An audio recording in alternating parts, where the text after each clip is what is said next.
Bom dia, queridos amigos, ou boa noite, dependendo do horário em que cada um acessar aí os seus canais de internet, o seu celular, o seu computador.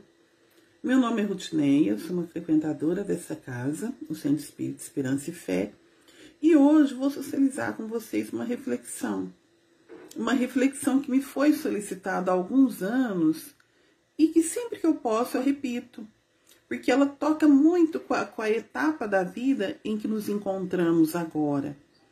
Não é? Eu estou na casa dos 40 anos, já tenho filhos, né? Jovem, adolescente, criança. Ainda tenho os pais encarnados.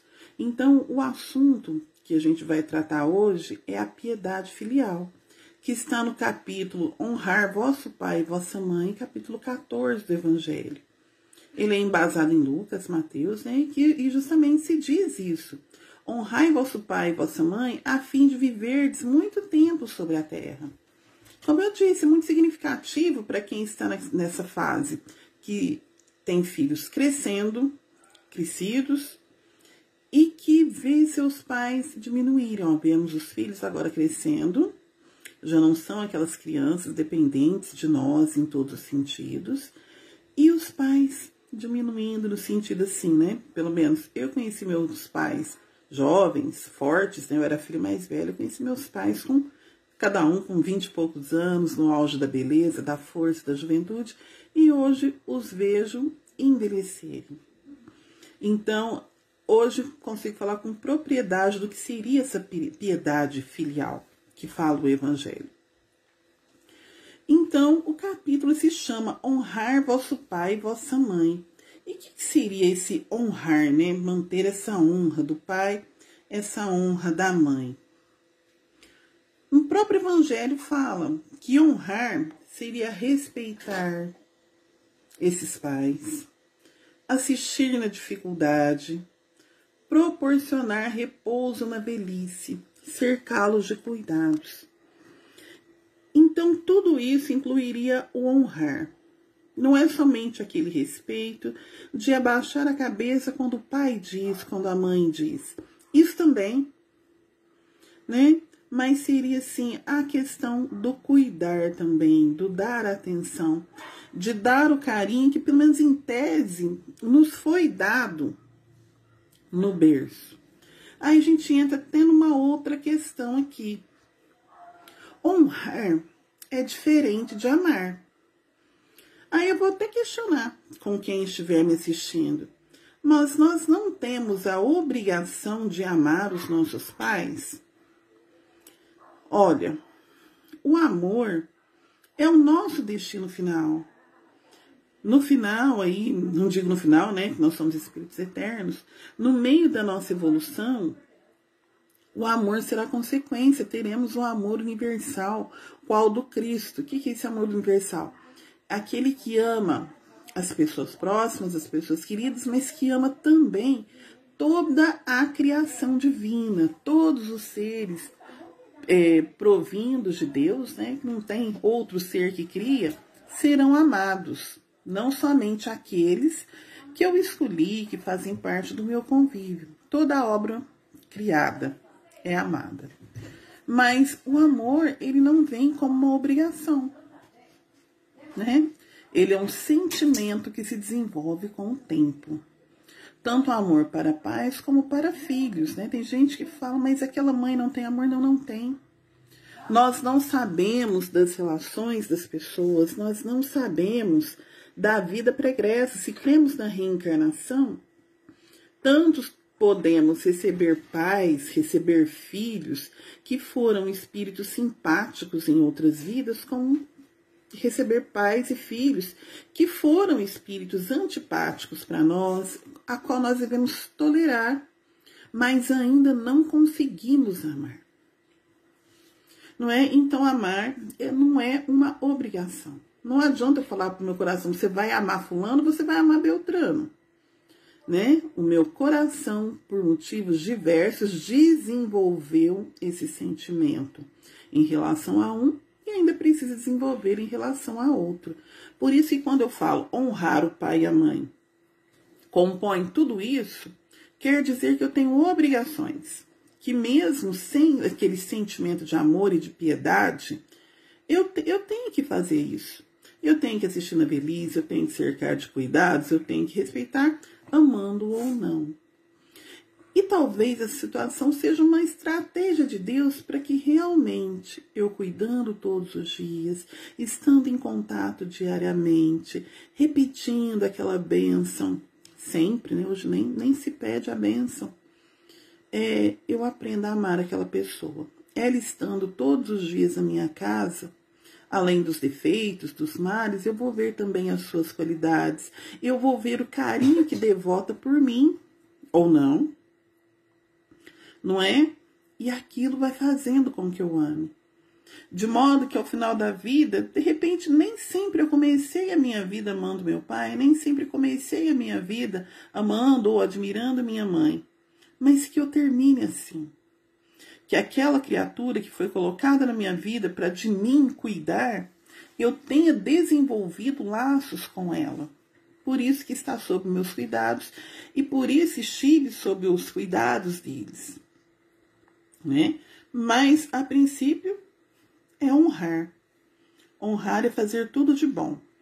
Porque pior que sejam nossos pais, né? Tem gente que tem histórias muito alegres, muito felizes com seus pais, mas tem quem tem as histórias de trauma. Mesmo assim, nós somos frutos ali da união daquele casal, que se gostou ou não, né? Porque amar ali os nossos parceiros, esposos, esposas, não é coisa que sempre existiu. Vamos dizer que é coisa do século XX. Nem sempre amar o companheiro ou a companheira foi uma regra, assim como amar não é uma regra. Mas mesmo assim, daquela união, devemos a vida. Não importa se foi o pai que espancou a vida toda, alguma razão para minha evolução deve ter isso, do pai que abandonou, do pai que esteve em casa hoje em dia, deu matéria, mas não deu carinho. Devemos a vida. Ah, mas sem aquele que é filho do coração, devemos mais ainda. Porque, em teoria, a pessoa não tinha a obrigação de buscar no orfanato, de pegar no abandono. A gente sabe que isso olhando apenas uma encarnação. Olhando as vidas que se passaram é um pouco diferente, sabe que tinha obrigação sim. Né? Mesmo que não é da mesma carne que nós, foi alguém que nos possibilitou a vida. Então, tanto se é o nosso pai, mãe biológico ou não, né, devemos a vida.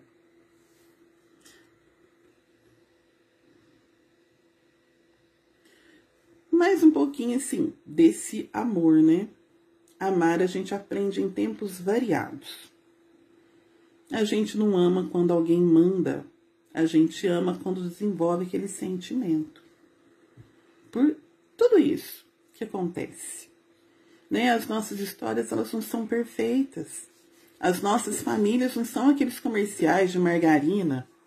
Aquela família da novela que todos se sentam à mesa na hora do café. As nossas famílias são diversas. Muitas ali unidas pela afetividade, pelas afinidades. Sim, pelas afinidades, sim.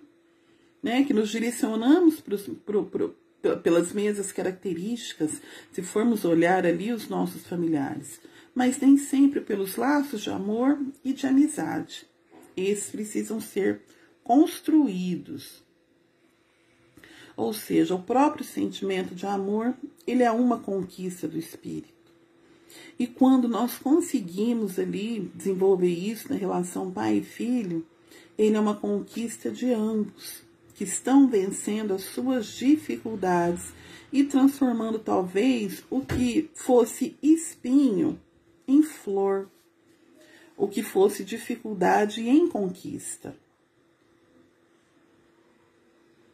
Mas na verdade, né, o tema que nós estamos tratando é a piedade filial.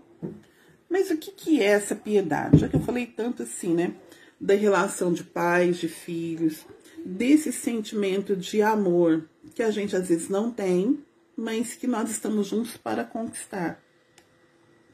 Essa piedade que se fala é a compaixão pelo sofrimento alheio. Ou seja, na qualidade de filho, eu tenho que ter aquela comiseração, aquela dó, aquela misericórdia pelo sofrimento de quem me criou. Né? Mas será que toda velhice é de sofrimento? Talvez sim, talvez não. Não é? Porque nem toda velhice ela é derrota. Tem o sentimento daqueles que se realizaram, daqueles que ainda se sentem úteis, daqueles que são queridos, daqueles que são amados. Mas, em teoria, tem aquela situação assim, da perda das capacidades físicas, da perca progressiva da sanidade. Né? Olha, hoje nós temos a primeira geração de velhos mesmo, né? Se a gente for ver alguns anos atrás, a expectativa de vida era 60 anos. 60 anos hoje é broto, não é? Quem tem 60 anos hoje pode ter uma vida muito ativa. Antigamente, 40, 45 anos. Então, o velho lá, da época de Cristo, né? Jesus falava, cuide de Maria. Imagine que na época da crucificação, Maria seria uma senhora, pouco mais velha que eu, né, de seus 48, 49 anos, quando Cristo foi crucificado. Então, isso era velhice. Mas o que representa? Esse limite físico, essa perda de capacidades que, ora, as pessoas tinham.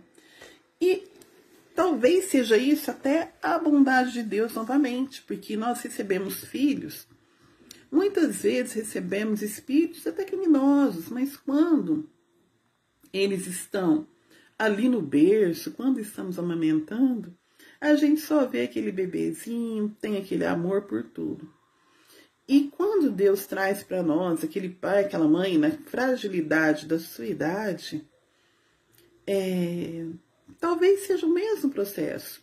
Olhar para eles e ter a vontade de cuidar, a vontade de fazer por eles, porque não são mais, como eu disse, né, meu pai e minha mãe, fortes, bonitos, né? Tem um outro tipo de beleza, mas já não tem aquela força, aquela autossuficiência. Então precisam de nós, não é? E muitas vezes é um processo até difícil, né? Até cair a nossa ficha, né? Nem se fala mais ficha telefônica, né?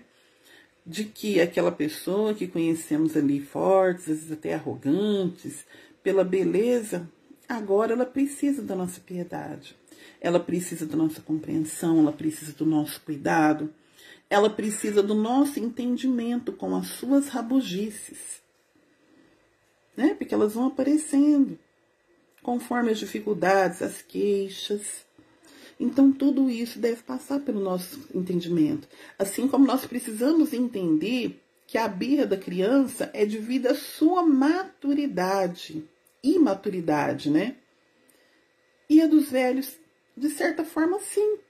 Porque eles vão vendo ali o seu corpo decair, vão vendo as necessidades crescerem e vão precisando de atenção.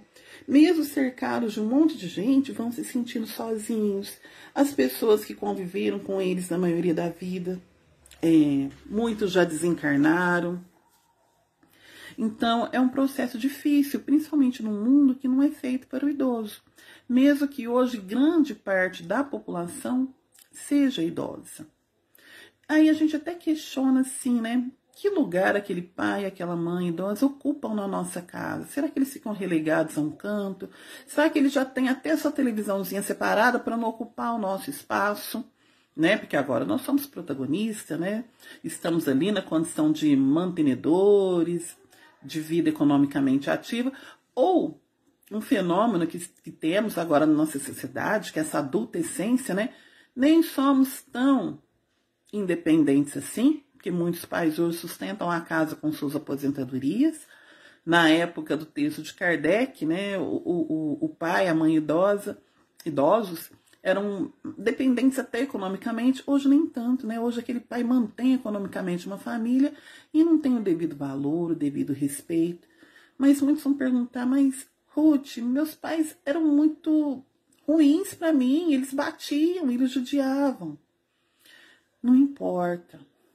Agora é hora de perdoar. Agora é hora de perdoar. Não vai adiantar remoer o que foi feito naquele tempo. Vamos trabalhar com a pessoa como ela se apresenta para nós agora.